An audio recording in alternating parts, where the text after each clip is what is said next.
Graça e paz, igreja. Que bom que Deus nos trouxe mais uma vez para buscarmos a sua face, para ouvirmos a sua voz por meio da sua palavra.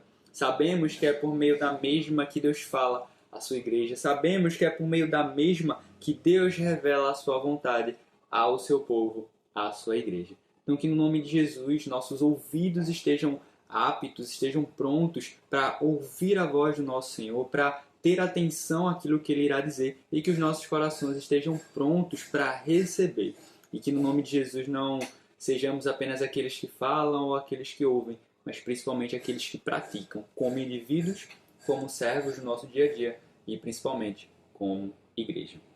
O texto de hoje se encontra em Mateus, capítulo 26, a partir do versículo 6, onde na minha versão está escrito Jesus ungido em Betânia. Mas antes de entrarmos nos detalhes do texto, entendermos o texto e aplicarmos o texto, vamos orar ao Senhor? Oremos. Pai, graças te damos, Senhor. Eis aqui o teu povo, eis aqui a tua igreja, reunidos ao redor da tua palavra, Senhor. Que no nome de Jesus o Senhor fale aos nossos corações. Me capacite para poder explicar esse texto e tratar com a tua igreja aquilo que tu queres que seja tratado, que tu queres que seja dito, Senhor. E que no nome de Jesus, que aqueles que estão ouvindo, Senhor, possam entender, Pai, ouvir a Tua voz por meio dela, Senhor. E que essa palavra, Pai, venha frutificar para a honra e glória do Teu nome, Senhor. E que juntos como igreja possamos pôr essa palavra em prática e glorificar o Teu nome, independente daquilo que venhamos a fazer, Senhor. Nós somos a Tua igreja, nós somos o Teu povo, estamos aqui prontos, Senhor, para receber a Tua palavra. É no nome de Jesus que nós oramos assim. Amém. E amém. Bom, igreja, o versículo 6 ele começa nos dizendo o seguinte: Ora, estando Jesus em Betânia, em casa de Simão o leproso, aproximou-se dele uma mulher, trazendo um vaso de alabastro, cheio de precioso bálsamo, que ele derramou sobre a cabeça, estando ele à mesa. Bom, essa passagem ela ocorre também, ela é descrita também em Marcos, no capítulo 14, versículo 3 a 9, e em João, capítulo 12, versículo 1 a 8. E em Lucas tem uma passagem parecida, mas que não é a mesma, que é a pecadora que ungiu os pés de Jesus, né? Essa é a passagem que nós conhecemos. E embora há semelhanças, como por exemplo um homem chamado Simão e uma mulher também com um vaso de alabastro, se nós formos comparar essas duas passagens, vamos ver que não é a mesma. Há diferenças entre elas. Então essa passagem aqui, Jesus ungido em Betânia, ela só é descrita também em Marcos e em João. A de Lucas é outra passagem.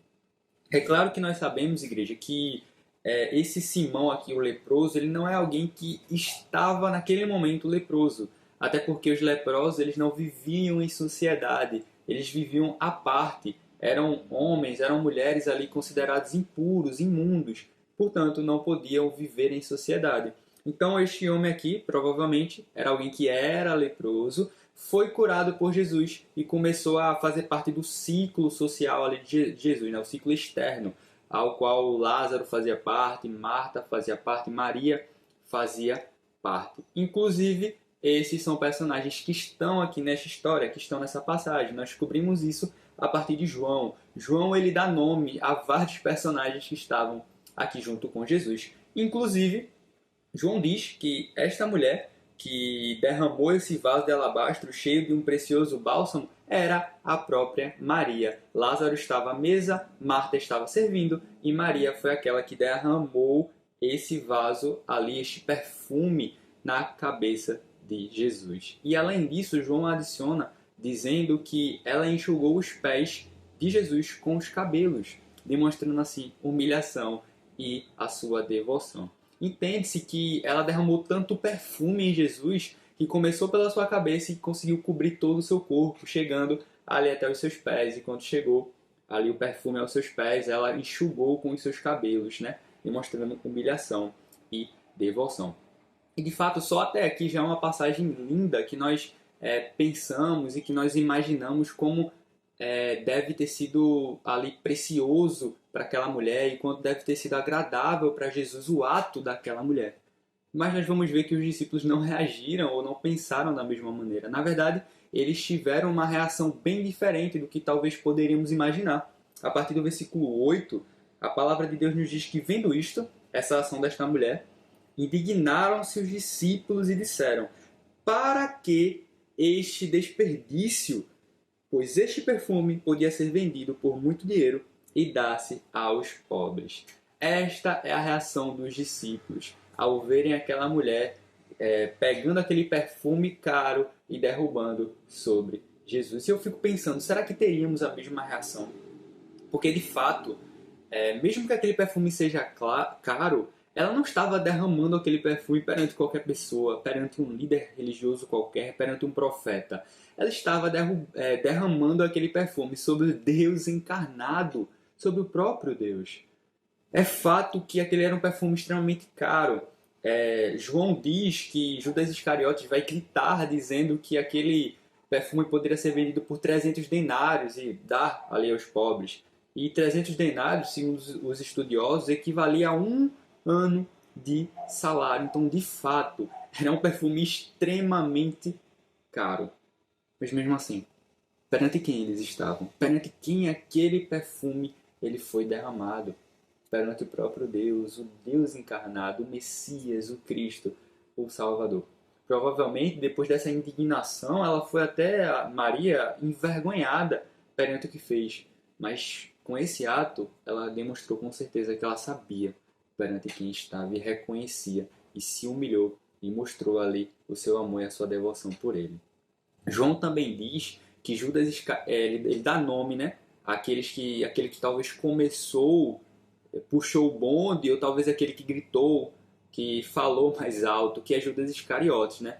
E o próprio João diz que ele só se exaltou porque ele era ali o tesoureiro ali dos discípulos. Então, se aqueles 300 denários, se aquele perfume fosse vendido por 300 denários e fosse ali entregue aos pobres, ele ia tirar uma boa parte, ele ia ficar com uma boa parte, ele ia se dar muito bem. Então, por isso que provavelmente ele puxou o bonde, então por isso que provavelmente ele foi aquele que mais falou, pelo motivo egoísta, pelo pecado de roubar ali da sacola das ofertas e se beneficiar delas. Mas aí nós percebemos uma reviravolta, que a indignação dos discípulos deixa ali com que Jesus dê uma bronca a eles. Mas a própria reação de Jesus é até um pouco diferente do que talvez imaginaríamos. Por quê? A partir do versículo 10, Mateus continua dizendo que mais Jesus, sabendo disto, disse-lhes: por que molestai esta mulher? Ela praticou boa ação para comigo. Porque os pobres sempre os tendes convosco, mas a mim nem sempre me tendes. Pois, derramando este perfume sobre o meu corpo, ela o fez para o meu sepultamento. Em verdade vos digo, onde for pregado em todo o mundo este evangelho, será contado o que ela fez para a memória sua. E é exatamente isso. Todos aqueles que leem o evangelho conhecem essa mulher e percebem aquilo que ela fez. E por que eu falo que aqui a atitude de Jesus poderia ser até um pouco inesperada? Porque em nenhum momento Jesus se preocupa com a afronta feita a ele. De novo, os discípulos não apenas tentaram impedir ou não gostaram daquilo. A frase dos discípulos é, no versículo 8, para que este desperdício, ou seja, Maria, você jogando esse perfume caro sobre Jesus, você está desperdiçando este perfume. Então foi uma afronta feita a ele, porque de novo, quem era Jesus? Não era apenas um líder, era o próprio Deus encarnado. Mas a preocupação aqui de Jesus é defender Maria e o seu ato de devoção e o seu ato de humilhação. Mas também lendo isso, igreja, nós precisamos deixar algumas coisas bem claras, bem estabelecidas. A primeira coisa é que em nenhum momento Jesus diz para abandonar os pobres. Nós precisamos entender esse versículo. Em nenhum momento ele diz para abandonar os pobres. Até porque Jesus falou muito sobre dar ali aos pobres, sobre vestir aquele que estava nu, dar de beber àquele que tivesse sede, dar de comer àquele que estivesse com fome, né? Justamente isso que nós vimos no grande julgamento. Inclusive, quando ele vai falar para os benditos de meu Pai, que alimentaram, que deram de beber, que vestiram ao rei quando ele estava nu, ele vai dizer no versículo 20, o rei, no versículo 40 aqui do capítulo 25, me desculpe, Versículo 40 do capítulo 25, o rei, respondendo, lhes dirá: em verdade vos digo que sempre que o fizeste, fizeste o quê? Exatamente isso, alimentar, vestir, dar de beber, sempre que o fizeste a um destes meus pequeninos irmãos, a mim o fizestes. Então, toda vez que ajudavam alguém que estava em necessidade, o rei disse: olha, vocês estavam me ajudando, vocês estavam fazendo a mim. Mas também, em Lucas capítulo 14, versículo 13 a 14, Jesus diz assim: antes, ao dares um banquete, convida os pobres, os aleijados, os coxos e os cegos, e serás bem-aventurado, e serás feliz de verdade, se, ao dares um banquete, convidarem a estes. Por quê? Pelo fato deles não terem com que te recompensar. A tua recompensa, porém, tu a receberás na ressurreição dos justos. Por quê? Porque ali ajudou o necessitado, porque alimentou aquele que teve fome, porque deu de beber aquele que estava em necessidade. Então, não. A afirmação de Jesus não é para deixar os pobres de lado, mas é porque Jesus iria partir daqui a alguns dias. Nós estamos na última semana de Jesus. Daqui a alguns dias ele iria partir. Então, os pobres sempre teriam os discípulos. E sim, os discípulos agiram. Os discípulos priorizaram os pobres. Os discípulos agiram em favor dos pobres. Os discípulos fizeram aquilo que Jesus pediu que fizesse. Mas naquele momento, Jesus estava ali com eles. E daqui a alguns dias não estaria mais. Então a prioridade ali seria Jesus. A prioridade sempre é Jesus. Mas a forma corpórea só estaria com aqueles discípulos há alguns dias. Então, a última semana em que os discípulos poderiam estar ali com Jesus na sua forma corpórea. Claro, depois de partir, eles estariam com Jesus, mas durante todo o seu tempo ali na igreja primitiva, eles não estiveram com Jesus na sua forma corpórea. Mas também tem um segundo ponto para Jesus ter dito isso, que é a ação da própria Maria. Por quê? Porque quando Maria faz isso, nesse ato de devoção e humilhação, é como se Maria tivesse feito um ato profético. Por que um ato profético? Porque em Marcos capítulo 14, versículo 8, Marcos escreve que Jesus diz: ela fez o que pôde, no caso Maria. Ela antecipou-se a ungir-me para a sepultura. Ou seja, profetizando que ali a cruz de Jesus estava próxima. Por quê?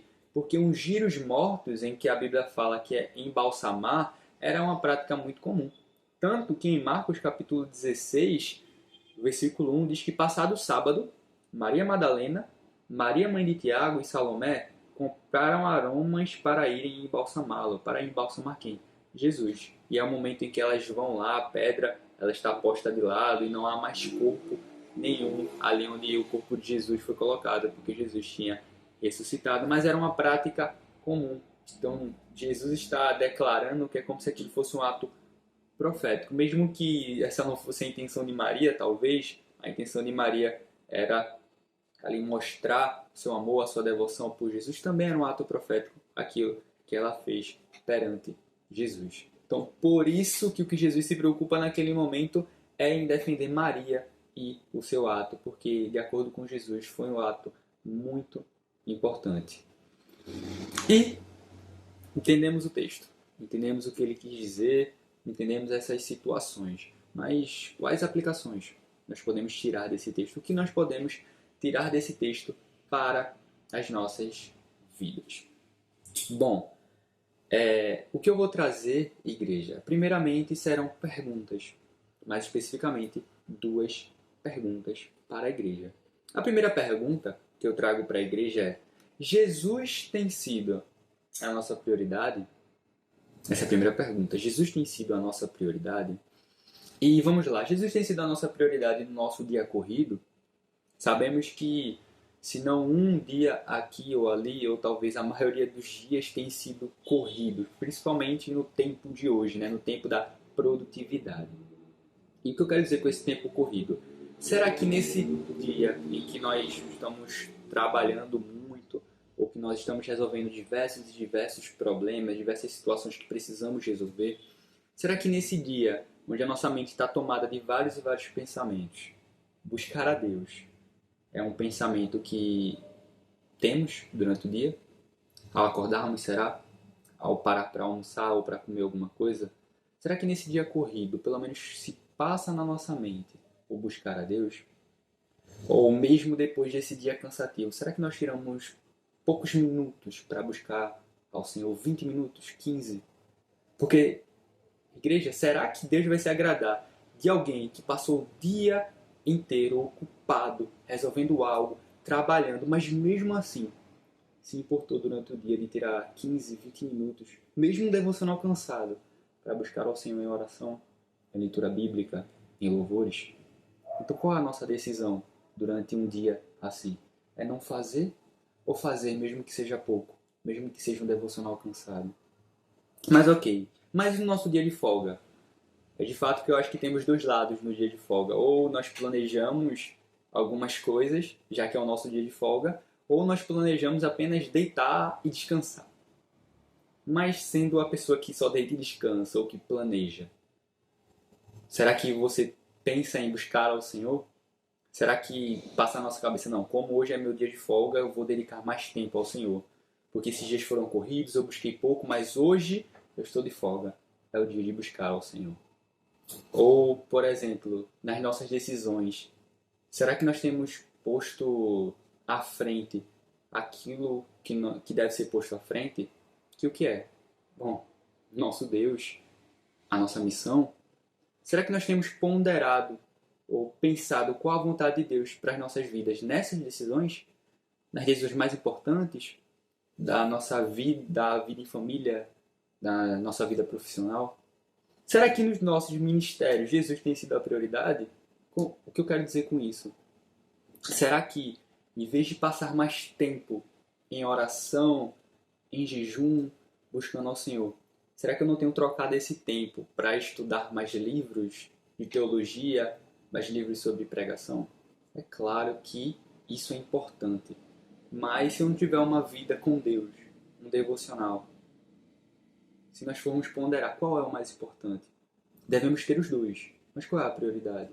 Será que em vez de eu estar me dedicando mais ao Senhor em oração, no devocional, com o pouco tempo que eu tenho, eu não estou apenas usando esse tempo para estudar músicas ou estudar música?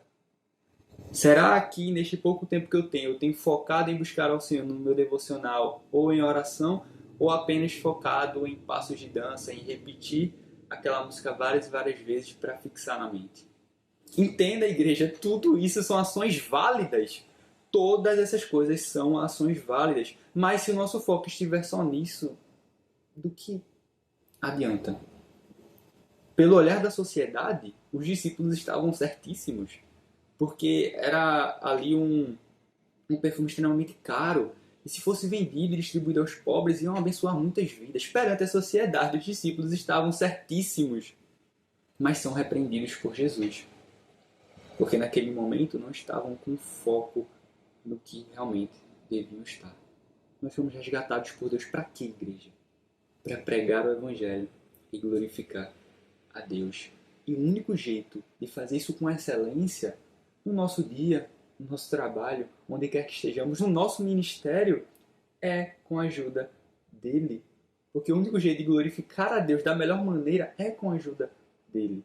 E se eu focar apenas nas outras coisas e esquecer de buscá-lo, esquecer de me encher do Espírito Santo, não importa o quanto eu busque. Do outro lado, não vai ser feito com excelência. Por quê? Porque tiramos a chave, porque tiramos o principal, que é a presença do nosso Deus. Em 1 Coríntios, capítulo 10, versículo 31, Paulo fala, olha, quer comais, quer bebais, faças qualquer outra coisa, fazei tudo para a glória de Deus. Nós não podemos perder o foco, igreja. Nós não podemos esquecer de quem deve ser a prioridade. Qual é o primeiro mandamento dito por Jesus? Amarás ao Senhor teu Deus de todo o teu coração, de todo o teu entendimento, de toda a tua alma. Cumprindo, igreja, esse primeiro mandamento, todo o resto será menos difícil. Eu vou colocar assim, se nós cumprirmos o primeiro mandamento, todo o resto será menos difícil e mais eficaz. Os nossos problemas, as nossas tribulações serão menos difíceis. Eu não vou usar dizer mais fáceis. Serão menos difíceis. E aquilo que tanto queremos fazer para Ele será mais eficaz. mas se colocarmos a prioridade nele.